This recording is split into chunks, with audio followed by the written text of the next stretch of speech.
പലപ്പോഴും എല്ലാവരും എന്നോട് ചോദിക്കാറുണ്ട്, തെസ്നിക്ക് മാജിക്ക് ചെയ്തൂടെ, ഷോസൊക്കെ ചെയ്തൂടെ, ഒരു മാജിക്കാരി ആയിക്കൂടെ എന്ന്. ഞാൻ ഒരിക്കലും ചെയ്യില്ല. ആ പെട്ടി അന്ന് അടച്ചതാണ്. ആ മാജിക്കിൻ്റെ ഡ്രസ്സും പെട്ടി അന്ന് അടച്ച് ഞാൻ പൊക്കത്ത് കയറ്റിയതാണ്. ഇന്നുവരെ ഞാൻ തുറന്ന് നോക്കിയിട്ട് പോലും ഇല്ല. അതുകൊണ്ടൊന്നും സമ്പാദിച്ചിട്ടില്ല. ജീവനാണ് മാജിക് എന്നറിയാം ഉപ്പച്ചിക്ക്. പക്ഷേ അതുകൊണ്ടൊന്നും സമ്പാദിക്കാത്ത ആളായതുകൊണ്ട് ഞാനായിട്ട് എന്തിനാണ് ഇനിയിപ്പം അങ്ങോട്ടേക്ക് കുറേ പൈസ എക്സ്പെൻസ് ചെയ്ത് ഒരുപാട് നമ്മൾ അങ്ങോട്ടേക്ക് എക്യുപ്മെൻറ്റ്സ് ഒരുപാട് വാങ്ങിക്കണം. നമ്മൾ 1,00,000 രൂപ ഒരു മാജിക്കിന് വേണ്ടി അങ്ങോട്ടേക്ക് ഇട്ടാലേ നമുക്ക് ചിലപ്പോൾ ഒരു 50,000 രൂപ ഇങ്ങോട്ട് കിട്ടുള്ളൂ. അപ്പോൾ എന്തിനാ വെറുതെ? ആകെ അറിയാവുന്നൊരു ജോലിയാണ് അഭിനയം എന്ന് പറയുന്നത്. ആ അഭിനയത്തിൽ കൂടെ മുമ്പോട്ട് പോകാമെന്ന് വിചാരിച്ച് അത് ആ പൂട്ടി ഞാനവിടെ വെച്ചു.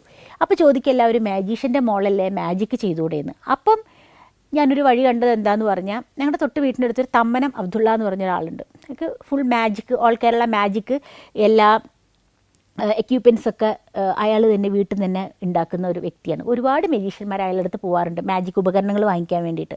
അപ്പോൾ തമ്മന ഇക്കൻ്റെ അടുത്ത് ഞാൻ പോകും.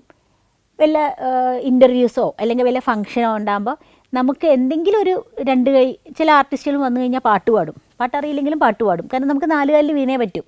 അപ്പോൾ പാട്ട് പാടുന്നവരുണ്ടാവും, ഡാൻസ് ചെയ്യുന്നവരുണ്ടാവും. നമുക്ക് പാട്ടും കുറച്ച് പാടും, ഡാൻസും ചെയ്യും. എന്നാൽ ഈ മാജിക് എന്ന് പറഞ്ഞ സംഭവം എല്ലാവരും അങ്ങനെ ചെയ്യില്ല.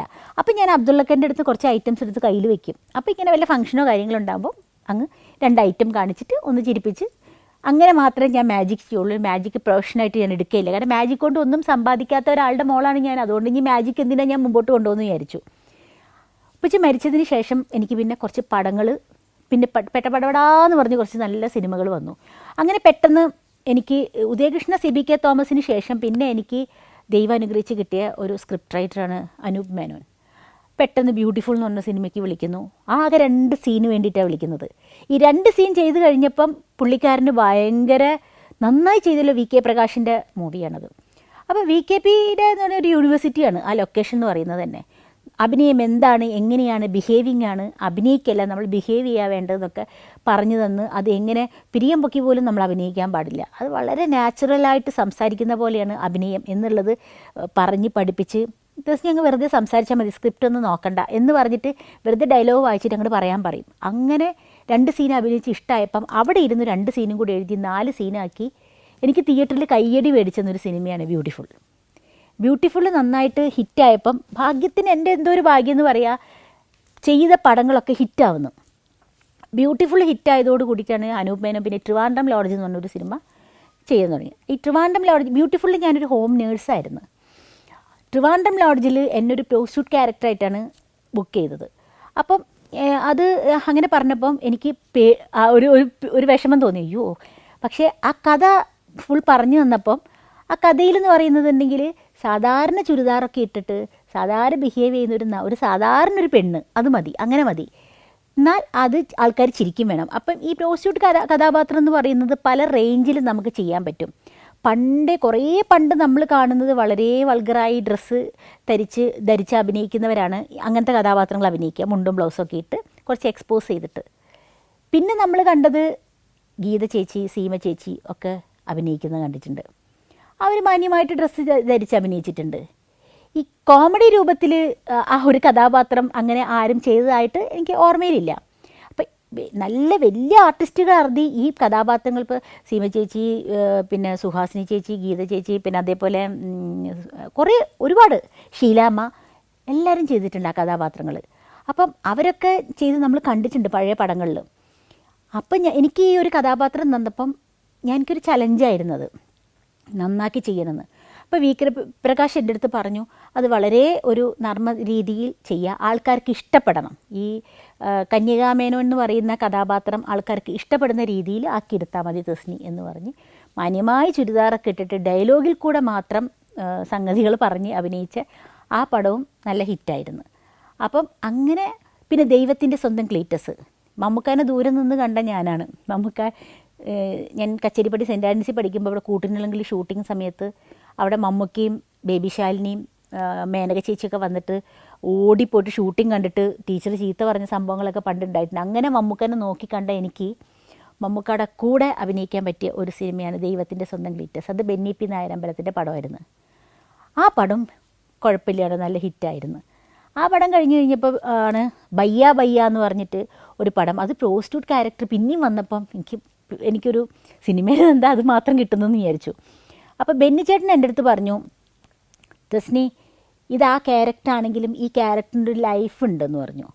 തസ്നി അങ്ങനെ ആണെങ്കിലും ഒരു മന്ത്രിയുടെ മകനെ കല്യാണം കഴിച്ച് ലാസ്റ്റ് സഹകരണ മന്ത്രി വരെ ആവുന്നൊരു അവിടെ വരെ ടൈലൻഡ് വരെ പോണ ഒരു കഥാപാത്രമാണെന്ന് പറഞ്ഞപ്പോൾ പിന്നെ അതും ചാക്കോച്ചൻ്റെ പടം, ബിജു മേനോൻ ചാക്കോച്ചൻ്റെ പടമാണ്. പിന്നെ ഒന്നുമില്ലാത്ത സമയത്താണ് എനിക്ക് ഇങ്ങനെയൊക്കെ സ്ക്രിപ്റ്റ് റൈറ്റേഴ്സ് നമുക്ക് വേണ്ടി എഴുതിയിട്ട് വിളിക്കുന്നത്. അങ്ങനെ ആ പടം ചെയ്ത് ആ പടം തരക്കേടില്ലാതെ പോയി എന്ന് പറയാം. ഹിറ്റായില്ലായിരുന്നു, പക്ഷെ കുഴപ്പമില്ലാതെ പടം പോയി.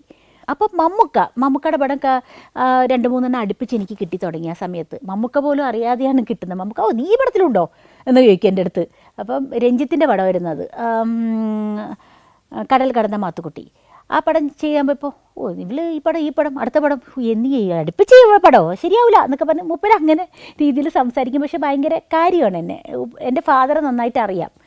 അപ്പം എൻ്റെ അടുത്ത് പറഞ്ഞു, എന്നെ ഒരു ദിവസം ഇങ്ങനെ വിളിച്ചിട്ട് പറഞ്ഞു, അതെ ഒരു കാര്യം പറയാനുണ്ട്, ഇപ്പോൾ കുറച്ച് അനക്കൊക്കെ വെച്ച് തുടങ്ങി, കയ്യിൽ കാശെന്തെങ്കിലും കിട്ടുകയാണെങ്കിൽ ഒന്നും നശിപ്പിക്കരുത്.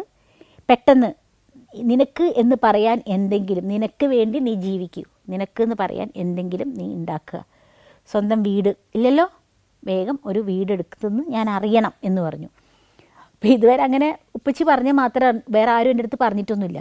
ചിലർ പറയും വീടെടുക്കുന്നൊക്കെ പറയും, പക്ഷേ ഈ പേടിയായിരുന്നു. ഇത്രയും വീടെന്ന് പറഞ്ഞാൽ ഒരു 1000 കൊണ്ട് തീരുന്ന കാര്യമില്ല, ലക്ഷങ്ങൾ അല്ലെങ്കിൽ കോടികൾ, ഇങ്ങനെയാണ് വീട്. അപ്പം ഞാനിങ്ങനെ പേടിച്ചിരിക്കുക, മമ്മൂക്ക പോലും പറഞ്ഞല്ലോ എന്ത് ചെയ്യും എന്നിങ്ങനെ ആലോചിച്ചപ്പം എൻ്റെ മമ്മിയോട് ഞാൻ ഒരു ദിവസം വീട്ടിൽ വന്ന് പറഞ്ഞ്, മമ്മി ഇപ്പം ഇത്രയും പടങ്ങളൊക്കെ ചെയ്ത് അപ്പം എല്ലാം ബാങ്കിൽ കുറച്ചായിട്ട് ഞാൻ സേവ് ചെയ്ത് വെക്കുന്നുണ്ട്. ആ മമ്മീനോട് ഞാൻ പറഞ്ഞപ്പോൾ മമ്മി പറഞ്ഞു, ഒരു കാര്യം ചെയ്യ് നീ അപ്പം ഞങ്ങൾ ഉപ്പച്ചി മരിക്കുമ്പോൾ താമസിച്ചത് പണയമായിരുന്നു. ആ സമയത്ത് 6 lakhsന് ലീസിന് താമസിക്കാമെന്ന് പറയില്ലേ, ആ വീടായിരുന്നു. അപ്പോൾ ഉപ്പച്ചി മരിച്ചതിന് ശേഷം എന്ത് ചെയ്തു, ഒരു ഫ്ലാറ്റിലേക്ക് മാറിയിട്ട് ഈ 6 lakhs ഞാൻ ബാങ്കിൽ കൊണ്ടുപോയിട്ട്, അപ്പോൾ 6 lakhs കിടക്കുന്നുണ്ടല്ലോ അവിടെ. പിന്നെ എല്ലാ പടങ്ങളുടെ കാശൊക്കെ കൂട്ടി 10 lakhs വരെ എൻ്റെ അടുത്ത് എത്തി. അപ്പോൾ തന്നെ മമ്മി പറഞ്ഞു, നമുക്ക് എന്തായാലും നോക്കുന്ന ഫ്ലാറ്റുകൾ മുഴുവനും 1 കോടി 1.5 കോടി, ആകെ ടെൻഷനായി മൊത്തം. അങ്ങനെ ഇരിക്കുമ്പോഴാണ് വലിയൊരു സംഭവം നടക്കുന്നത്. എൻ്റെ മമ്മിയെക്കുറിച്ച് ഭയങ്കര സംഭവമാണ് ഒരു കണക്കി പറഞ്ഞ എൻ്റെ മമ്മിയാണ് ശരിക്കും ഒരു വലിയൊരു ആർട്ടിസ്റ്റ് ആവേണ്ടത്. അത്രയും കോമഡിയും സെൻസും ഒക്കെ ഉള്ളതാണ് മമ്മിക്ക്. മമ്മിയാണ്, നീ ഒരു കാര്യം ചെയ്യും, നീ ഷൂട്ടിങ്ങിന് പോകുമ്പോൾ ഞാൻ നോക്കട്ടെ ഇവിടെ എവിടെയെങ്കിലും വീടൊക്കെ ഉണ്ടോ എന്ന് പറഞ്ഞ് മമ്മി അങ്ങനെ ഇറങ്ങുകയാണ് അങ്ങോട്ട്. മമ്മി അങ്ങനെ ഇറങ്ങി നടക്കുമ്പം തമ്മനം തന്നെ ഒരു സ്ഥലത്ത് ഒരു വലിയൊരു പറമ്പിൽ കുഴി കുത്തുന്നത് കണ്ട്. ഈ കുഴി കുത്തുന്നത് കണ്ടപ്പോൾ മമ്മി ചോദിച്ചു, ഇവിടെ എന്താണ്, ഇവിടെ കുറച്ച് പണി നടക്കുന്നത്, അവിടെ കുറച്ച് ബിൽഡിങ്, ഇത് എന്താ കാര്യം? അല്ല ഇവിടെ ഒരു അപ്പാർട്ട്മെൻറ്റ് വരാൻ പോവാണെന്ന് പറഞ്ഞു. ആരാന്ന് ചോദിച്ചു. അപ്പോൾ പറഞ്ഞു, അതിങ്ങനെ ഒരു തലശ്ശേരിക്കാരുടെ അപ്പാർട്ട്മെൻറ്റ്, ഇതിൻ്റെ ഓണർ വേറെയാണെന്നൊക്കെ പറഞ്ഞപ്പോൾ മമ്മിക്ക് ഭയങ്കര സന്തോഷമായി. മമ്മി ഓഫീസ് എവിടെയാണെന്നൊക്കെ ചോദിച്ച് അപ്പോൾ പറഞ്ഞു, ഇങ്ങനെ പണി നടന്നുകൊണ്ടിരിക്കുക, 2 വർഷത്തിനുള്ളിൽ പണി തീരും, അപ്പാർട്ട്മെൻറ്റാണ്, ഗ്രൗണ്ട് 1st 2nd, ലിഫ്റ്റൊന്നുമില്ല. അപ്പം അങ്ങനെ നോക്കിയപ്പം 2nd ഫ്ലോറിൽ 2 bedroomൻ്റെ 900 square feet ഉള്ള ഒരു അപ്പാർട്ട്മെൻറ്റ് ഉണ്ട് എന്ന് അവർ പറഞ്ഞു. അപ്പം എത്രയാണെന്ന് ചോദിച്ചപ്പോൾ പറഞ്ഞു 30 ലക്ഷം. അത് 30 ലക്ഷം ഇല്ല, നമ്മൾ രജിസ്ട്രേഷൻ അടക്കേ 30 ആയിട്ടുള്ളൂ. അപ്പോൾ അങ്ങനെ ആണെന്ന് പറഞ്ഞപ്പോൾ വേഗം മമ്മി എൻ്റെ അടുത്ത് വന്ന് പറഞ്ഞു, അവർ പറഞ്ഞു 8 ലക്ഷം ഇപ്പം ഡൗൺ പേയ്മെൻറ്റ് ചെയ്യാൻ പറഞ്ഞു. അപ്പോൾ മമ്മി എൻ്റെ അടുത്ത് വന്ന് പറഞ്ഞു, നമ്മളിൽ കുറച്ചുണ്ടല്ലോ കാശ്, നമുക്ക് വേഗം ഡൗൺ പേയ്മെൻറ്റ് ചെയ്യാം, അത് 2 കൊല്ലത്തിൻ്റെ ഉള്ളിൽ കുറച്ച് ഓരോ സ്റ്റേജ് കൊടുത്താൽ മതി എന്ന് പറഞ്ഞു. അപ്പോൾ ഞാൻ പറഞ്ഞാൽ അത് നല്ല ഐഡിയ ആണ്, അപ്പോൾ നമുക്ക് വലിയ ഭാരം തോന്നൂലല്ലോ, ഒറ്റയടിക്കൊന്നും കോടികൾ കൊടുക്കാൻ പറ്റില്ലെങ്കിലും അതല്ലേ നല്ലതെന്ന് പറഞ്ഞിട്ട് വേഗം എന്ത് ചെയ്തു, ഈ ഒരു അപ്പാർട്ട്മെൻറ്റിൻ്റെ ഓഫീസിൽ പോയി അവരെ കണ്ട് വേഗം ഡൗൺ പേയ്മെൻറ്റ് കൊടുത്ത് കഴിഞ്ഞ് സമാധാനമായിട്ട് ഞാനിങ്ങനെ ആശ്വാസമായിട്ടിരുന്ന് അങ്ങനെ കുറച്ച് ചെറിയ പടങ്ങൾ കിട്ടി. ഈ പടങ്ങൾ കിട്ടുന്തോറും അടച്ചുകൊണ്ടിരുന്നു, ഓരോ സ്റ്റേജ് അടച്ച് അങ്ങനെ ഞാനൊരു തമ്മനത്ത് എൻ്റെ ഫാദറിൻ്റെ പറഞ്ഞ പ്രകാരം, ഇഷ്ടപ്രകാരം ഒരു കൊച്ചു അപ്പാർട്ട്മെൻറ്റ് സ്വന്തമാക്കി. അങ്ങനെ വാടകയിൽ നിന്ന് ഞാൻ രക്ഷപ്പെട്ടു. പക്ഷേ ഇപ്പോഴത്തെ കേസ് എന്താണെന്ന് വെച്ചിട്ടുണ്ടെങ്കിൽ 8-9 വർഷമായി, 8 വർഷത്തിൻ്റെ മുമ്പ് വാങ്ങിച്ച ഈ അപ്പാർട്ട്മെൻറ്റ് ഞാനും മമ്മിക്ക് കയറാൻ ഭയങ്കര ബുദ്ധിമുട്ടാണ്. 2nd ഫ്ലോറാണ്, ഭയങ്കര ബുദ്ധിമുട്ടാണ് കയറാൻ.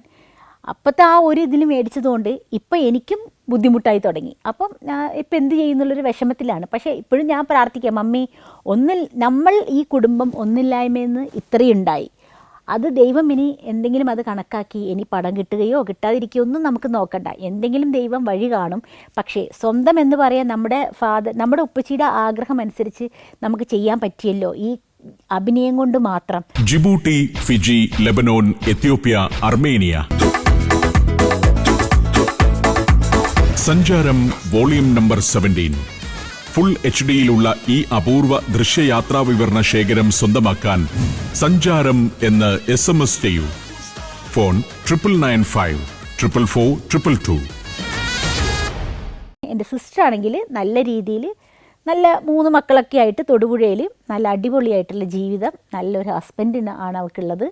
നല്ല മക്കൾ അവരെന്ന് പറഞ്ഞാൽ മേമ എന്നാണ് എന്നെ വിളിക്കുക. എന്നെ ഭയങ്കര ജീവനാണ്. ഭയങ്കര ജീവനാണ്. അപ്പം അവരിടക്കൊക്കെ വരും.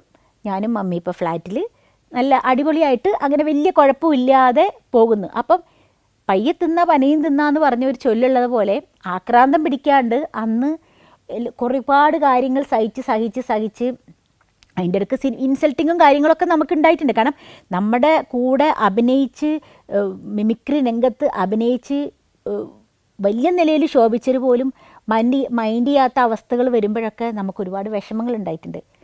ചില ആൾക്കാരുടെ ചില കാര്യങ്ങൾ ഞാൻ ശ്രദ്ധിച്ചിട്ടുണ്ട്. അത് മിമിക്രിയിൽ നിന്ന് സിനിമയിലേക്ക് വന്ന ചിലവർ ഒരു ഫംഗ്ഷനോ കാര്യങ്ങളൊക്കെ വരുമ്പം അവരുടെ ആദ്യകാലത്ത് ഞാനാണ് അവരുടെ കൂടെ നായികയായിട്ടും അമ്മയായിട്ടും പെങ്ങളായിട്ടും ഒക്കെ അഭിനയിച്ചത്.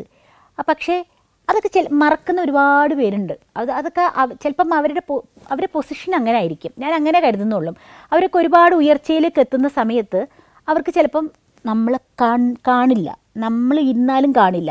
ഇനി നമ്മൾ ഇരുന്നാൽ കാണുമ്പോൾ തന്നെ തൊട്ടടുത്ത് നമ്മൾ ഇങ്ങനെ ചിരിച്ചിരിക്കുമ്പോൾ തന്നെ അവർ ചെയ്യുന്ന പരിപാടി എന്താ വെച്ചാൽ ഇങ്ങനെ ചിരിച്ചിരുന്നാൽ തന്നെ അവർ നമ്മളെ നമുക്ക് കൈതരും. പക്ഷെ നമ്മളെല്ലാം നോക്കുന്ന അടുത്ത ആളോട് സംസാരിച്ചിട്ട് നമുക്ക് കൈതരും. അങ്ങനെ ഒരുപാട് അനുഭവങ്ങൾ എനിക്ക് ഉണ്ടായിട്ടുണ്ട്.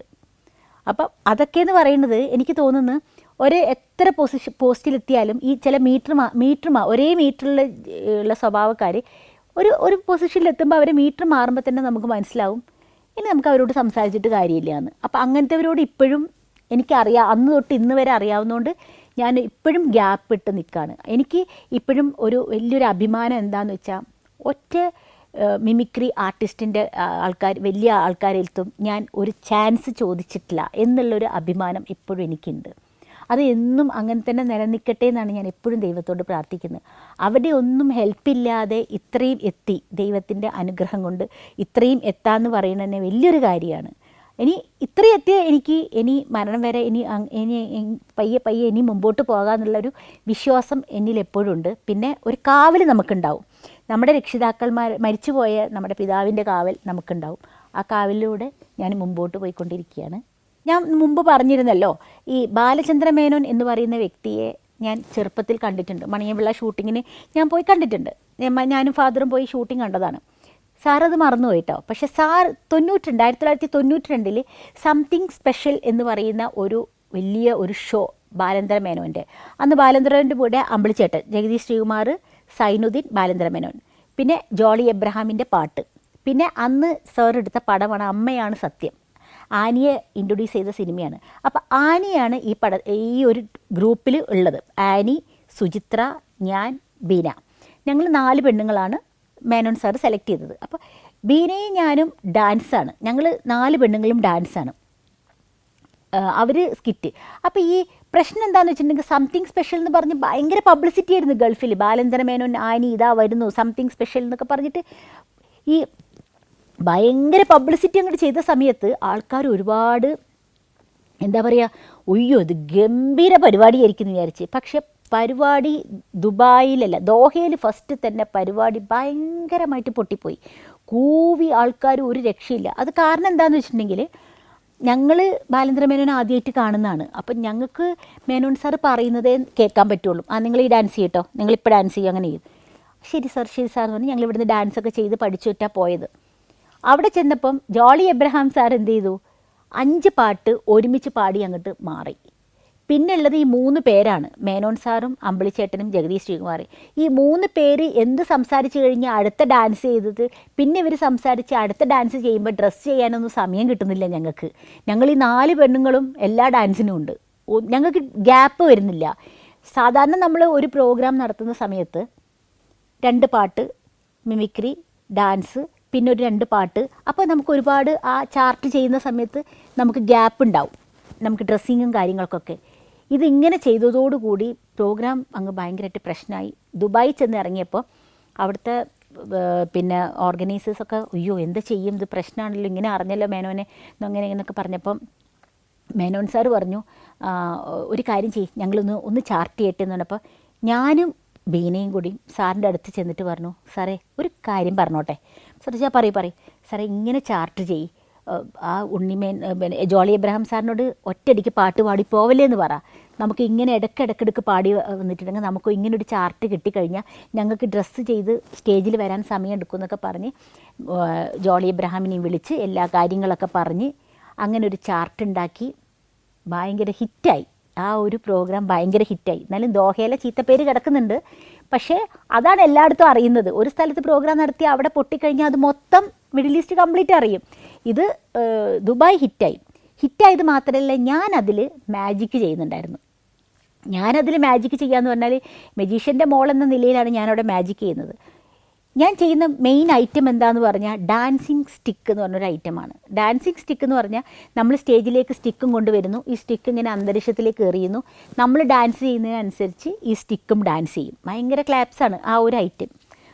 അപ്പം അൽനാസർ ആണ് പിന്നെ ഓഡിറ്റോറിയം ദുബായിൽ. അപ്പോൾ ഈ അൽനാസറിൻ്റെ പ്രത്യേകത എന്താണെന്ന് പറഞ്ഞാൽ ആൾക്കാർ ഇങ്ങനെ കയറി ഇരിക്കുന്നു, ബാൽക്കണി പോലെ ഇരിക്കും. അപ്പോൾ ബാൽക്കണിയിലൊക്കെ ഇങ്ങനെ ആൾക്കാർ ഇരിക്കുന്നത് കാണാം. ഈ അവിടുത്തെ ലൈറ്റിങ്സ് തന്നെ അവിടുത്തെ പാകിസ്ഥാനിയാണ് അവിടുത്തെ ലൈറ്റിംഗ് ഒക്കെ റെഡിയാക്കുന്നത്. അപ്പോൾ ഇവിടുത്തെ ഒരാൾ പോയി പറഞ്ഞു, ഈ ഒരു ഐറ്റം ചെയ്യുന്ന സമയത്ത് ലൈറ്റൊക്കെ ഡിമ്മാക്കണം എന്ന് പറഞ്ഞു. ഞാനിങ്ങനെ സ്റ്റിക്കും കൊണ്ട് വന്നു, സ്റ്റിക്ക് എറിഞ്ഞ് ഡാൻസ് ചെയ്യാൻ തുടങ്ങിയപ്പോൾ പാകിസ്ഥാനിക്ക് ഇഷ്ടമായപ്പോൾ ലൈറ്റ് അങ്ങോട്ട് ഫുള്ളിട്ടു. അപ്പോൾ ബീനയാണ് എൻ്റെ അസിസ്റ്റൻ്റായിട്ട് നിൽക്കുന്നത്. ലൈറ്റ് ഫുള്ളിട്ടതോടുകൂടി സീക്രട്ട് പൊളിഞ്ഞതോടുകൂടി ആൾക്കാർ കൂവാൻ തുടങ്ങിയതോടുകൂടി ഞാൻ ആ സ്റ്റേജിൽ നിന്നൊരു ഓട്ടം ഓടി. അങ്ങനെ എൻ്റെ പിന്നെ മാജിക്ക് പൊളിഞ്ഞതോട് കൂടിയിട്ട് പിന്നെ എനിക്ക് പേടി മാജിക്ക് ചെയ്യാൻ ഭയങ്കര പേടിയായിരുന്നു. പിന്നെ ഞാൻ മാജിക്ക് ചെയ്തിട്ടേ ഇല്ല. പിന്നെ ഞാൻ ചെയ്തിരിക്കുന്നത് ഇത് 93 നടന്ന സംഭവമാണ്. 93 സംതിങ് സ്പെഷ്യലി. പക്ഷേ 92 ആദ്യമായിട്ട് ഞാൻ ദുബായിൽ കാലുകുത്തുന്നത്. എന്ന് പറയുന്നുണ്ടെങ്കിൽ അത് MG സോമൻ നയിക്കുന്ന ഒരു ഷോയാണത്.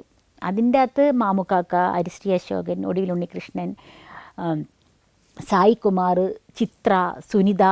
അതിൻ്റെ ഇടയ്ക്ക് ഞാനൊരു സിനിമയിൽ അഭിനയിച്ച് കാക്കത്തൊള്ളായിരമൊക്കെ കഴിഞ്ഞ ടൈം. പക്ഷേ എല്ലാവരും എന്നെ അവിടെ അനൗൺസ് ചെയ്യുന്നത് പ്രൊഫസർ അലിഖാൻ്റെ മോൾ, മജീഷ്യൻ്റെ മോൾ തസ്നീഖാൻ അടുത്ത ഡാൻസ് ചെയ്യുന്നു, അങ്ങനെയൊക്കെയാണ് അവിടെ പറയുന്നത്. എൻ്റെ പ്രശസ്ത സിനിമാ താരം തസ്നീഖാൻ എന്നല്ല പറയുന്നത്, അലിഖാൻ്റെ മോൾ ആ സമയത്ത് 92. അപ്പോൾ അങ്ങനെയാണ് ഞാനവിടെ അറിയപ്പെട്ടത്. അപ്പം ഞാനവിടെ ഡാൻസും ചെയ്യുന്നുണ്ട്, സ്കിറ്റ് ഇവരെ കൂടെ അശോകേട്ടനും ഒടുവിലാനും മാമുക്കാക്കൻ്റെ കൂടെ ഒക്കെ സ്കിറ്റ് ചെയ്യാണ്. അപ്പം ഞാൻ ദുബായിൽ ആദ്യമായിട്ടാണ് പോണത്. ഭയങ്കര അത്ഭുതമായിരുന്നു. ദുബായി എന്ന് പറഞ്ഞപ്പോൾ ആദ്യമായിട്ടല്ലേ പോണത്. അതും ഈ സിനിമയിൽ അഭിനയിച്ചുകൊണ്ടൊക്കെയല്ലേ ഈ ദുബായിലൊക്കെ ആദ്യമായിട്ട് കാലുകുത്താൻ പറ്റുന്നത്. എനിക്ക് ഒരുപാട് ഇങ്ങനെ ഭയങ്കര സന്തോഷമായിരുന്നു. അങ്ങനെ ഞാൻ ദുബായിൽ കാലുകുത്തി, അവിടെ ഒരുപാട് ഷോ ചെയ്ത് എല്ലാവർക്കും ഭയങ്കര ഇഷ്ടമായി. സോമേട്ടനൊക്കെ ഭയങ്കര നല്ല അഭിപ്രായം പറഞ്ഞു. അതിൻ്റെ നമ്മുടെ നാട്ടിലെ ഓർഗനൈസേഴ്സ് ദിനേശ് പണിക്കരും പ്രേമചേട്ടനുമായിരുന്നു, പ്രേമചന്ദ്രൻ എന്ന് പറഞ്ഞൊരു ചേട്ടനുമായിരുന്നു. അവർ രണ്ടുപേരായിരുന്നു ഞങ്ങളവിടുന്ന് കൊണ്ടുപോയത്. നല്ല ഷോ. അന്നൊക്കെ തുച്ഛമായ ഒരു പൈസയായിരുന്നു എനിക്ക് കിട്ടിയിരുന്നത്. ഈ തുച്ഛമായ പൈസയ്ക്ക് ഞാനപ്പോൾ ചെയ്യുന്നത് എന്തായിരുന്നു, എന്തെങ്കിലുമൊക്കെ സ്വർണം വാങ്ങിക്കും. കാരണം വാങ്ങിക്കാന്ന് വെച്ചിട്ടുണ്ടെങ്കിൽ അനിയത്തിയുണ്ട്, കാര്യങ്ങൾ നടക്കണം, അങ്ങനെയൊക്കെ ആയിരുന്നു. ഞാൻ ഓരോ ഷോ കഴിയുമ്പോഴും എന്തെങ്കിലുമൊക്കെ വാങ്ങിച്ച് കാരണം അതുകൊണ്ട് എനിക്ക് സെഫ്നിയെ നല്ല രീതിയിൽ കല്യാണം കഴിച്ച് പറഞ്ഞയക്കാൻ പറ്റി. ഓരോ രീതിയിൽ അങ്ങനെ ചെറുതായി എൻ്റെ ജീവിതം ഞാൻ അത്ര കണക്കാക്കിയില്ല. എൻ്റെ ജീവിതം കുറച്ച് ട്രാജഡിയിലേക്ക് പോയിരുന്നു അതിൻ്റെ ഇടയ്ക്ക്. പക്ഷേ അത് കണക്കാക്കാതെ ഞാൻ എൻ്റെ സിസ്റ്ററെ ഒന്ന് സെറ്റിൽ ചെയ്തു, പാരൻസിനെ ഒന്ന് നല്ല രീതിയിൽ നോക്കി. അപ്പം അതൊക്കെ ഈ എന്താ പറയുന്നത്, ഈ കലാപരമായിട്ട് എൻ്റെ പാരൻസ് എന്നെ ഇറക്കിയില്ലായിരുന്നെങ്കിൽ, എന്നെ ആർക്കെങ്കിലും അങ്ങ് കെട്ടിച്ചു കൊടുക്കുകയോ അല്ലെങ്കിൽ എന്നെ കൊണ്ട് പഠിപ്പിക്കുകയോ ചെയ്തിരുന്നെങ്കിൽ എനിക്കിതൊന്നും നേടാൻ സാധിക്കില്ലായിരുന്നു. അപ്പോൾ അങ്ങനെ 92 കിട്ടി, കഴിഞ്ഞ് 93 പോയി. പിന്നെ ഇടയ്ക്കാണ് ഈ ഷോസിനൊക്കെ പോണത്. അപ്പോൾ സ്കിറ്റും കാര്യങ്ങളൊക്കെ അങ്ങനെ ചെയ്യും. പിന്നെ അത് കഴിഞ്ഞതിന് ശേഷം ഷംനയുടെ ഹസ്ബൻഡ് വിളിച്ച് അത് പ്രകാരം ഷംനയുടെ ഹസ്ബൻഡും പറഞ്ഞത് കാരണം എനിക്കൊരു ഗോൾഡൻ വിസ റെഡിയാക്കി തന്നു. അപ്പോൾ 10 കൊല്ലത്തെ ദുബായ് ഗോൾഡൻ വിസയും കിട്ടി. ഈ 10 കൊല്ലത്തെ ഗോൾഡൻ വിസ കിട്ടിക്കഴിഞ്ഞപ്പോൾ എനിക്ക് സത്യത്തിൽ ചിരി വന്നുപോയി. കാരണം ദുബായ് ഫസ്റ്റ് 92 പോയപ്പം ഞാനിങ്ങനെ എന്താ ദുബായ്, അപ്പം മാമുക്കാക്കാണ് ഫ്ലൈറ്റിൽ എൻ്റെ അടുത്ത് ഇരുന്നത്. അപ്പം മാമുക്കാക്കനോട് ഞാൻ പറഞ്ഞു ദുബായിലൊക്കെ വരാമെന്ന് പറഞ്ഞാൽ മമ്മുക്ക എനിക്ക് ചിന്തിക്കാൻ പോലും പറ്റുന്നില്ല എന്ന് പറഞ്ഞപ്പോൾ മാമുക്ക പറഞ്ഞേ, നീ എത്ര വട്ടം ഇനി വരാൻ കിടക്കുന്നു, ഇനി ചിലപ്പോൾ നീ ഇവിടെ തന്നെ ആയിരിക്കും എന്നൊക്കെ പറഞ്ഞ് എന്നെ കുറേ കളിയാക്കാറുണ്ട്. അപ്പം ഞാനങ്ങോട്ട് ഭയങ്കര അങ്ങനൊന്നും ആര് കൊണ്ടുവരാനും നമുക്ക് സ്കിറ്റും കാര്യങ്ങളൊക്കെ ഉണ്ടെങ്കിലല്ലേ നമുക്ക് വരാൻ പറ്റുള്ളൂ എന്ന് പറഞ്ഞു. അപ്പോൾ 10 കൊല്ലത്തെ ഗോൾഡൻ വിസ കിട്ടിയപ്പം ഞാൻ വേഗം തന്നെ എന്നെ ഫസ്റ്റ് ദുബായിൽ കാല് കുത്തിച്ച് എന്നെ വിളിച്ചത് പ്രേമചന്ദ്രനും ദിനേശ് പണിക്കരുമാണ്. ഞാൻ ഉടനെ ദിനേശ് പണിക്കരെ വിളിച്ചിട്ട് ഞാൻ പറഞ്ഞു, ദിനേശ് ചേട്ടാ എന്താ മോളെ, ഭയങ്കര കാര്യമാണ് പുള്ളിക്ക് ഇപ്പോഴും എന്നെ. പിന്നെ ആത്മയുടെ പ്രസിഡൻ്റൊക്കെയാണ് പുള്ളി, പ്രസിഡൻ്റല്ല സെക്രട്ടറിയാണ്. ആത്മയുടെ പ്രസിഡൻറ്റ് ഗണേഷ് ചേട്ടനാണ്, അതായത് TV മലയാള സിനിമ TV സംഘടന. അപ്പം ദിനേശ് ചേട്ടനെ വിളിച്ചിട്ട് ഞാൻ പറഞ്ഞു, ദിനേശ് ചേട്ടാ എന്നെ ഫസ്റ്റ് കൊണ്ടുപോയത് ഓർമ്മയുണ്ടോ? നമ്മൾ 92 സോമേട്ടനൊക്കെ ആയിട്ട് ഒരുമിച്ച് പോയത്. അതെ. അപ്പം അതുപോലെ എനിക്കിനി 10 കൊല്ലത്തെ വിസയും കൂടി കിട്ടി ദിനേശ് ചേട്ടാ, അത് ദുബായിൽ. അപ്പോൾ അതൊരു വലിയൊരു സന്തോഷമാണ്. കാരണം നമ്മളെ ഫസ്റ്റ് നമുക്ക് വേണ്ടി എന്തുപകാരം ചെയ്തുവോ അവരോട് നമ്മൾ പിന്നീട് നമുക്ക് അവിടെ എന്തെങ്കിലും നല്ല കാര്യം ഉണ്ടെങ്കിൽ നമ്മളത് വിളിച്ച് പറയുന്നത് വലിയൊരു കാര്യമായിട്ട് എനിക്ക് തോന്നി. ഞാൻ വിളിച്ച് പറഞ്ഞു, മോളെ അനുഗ്രഹിക്കട്ടെ ദൈവം, നല്ല കാര്യം എന്ന് പറഞ്ഞു. അപ്പോൾ അതൊക്കെ നമുക്ക് പറയണമെന്ന് തോന്നിപ്പിച്ചതൊക്കെ ഈ ആബാലച്ചനെ പോലെയുള്ളവരും ഈ നമ്മളെ പഠിപ്പിച്ച ടീച്ചേഴ്സും നമ്മുടെ രക്ഷിതാക്കളും ഒക്കെ നമ്മൾ ഒരിക്കലും എത്ര വലുതാണെങ്കിലും നമ്മൾ വന്ന വഴി മറക്കരുത് എന്ന് പഠിപ്പിച്ചതൊക്കെ ഇവരുടെ അനുഗ്രഹമൊക്കെ ഉണ്ടെന്നാണ് ഇപ്പോഴും എൻ്റെ വിശ്വാസം. അതുകൊണ്ട് ഇപ്പോൾ തട്ടിമുട്ടിയില്ല പോലെ തന്നെ ഇപ്പോഴും വലിയ ബിസി അല്ലെങ്കിലും ജീവിതം ഒരു കുഴപ്പമില്ലാത്ത രീതിയിൽ പോയിക്കൊണ്ടിരിക്കുകയാണ് ഇപ്പം എൻ്റെ ജീവിതം.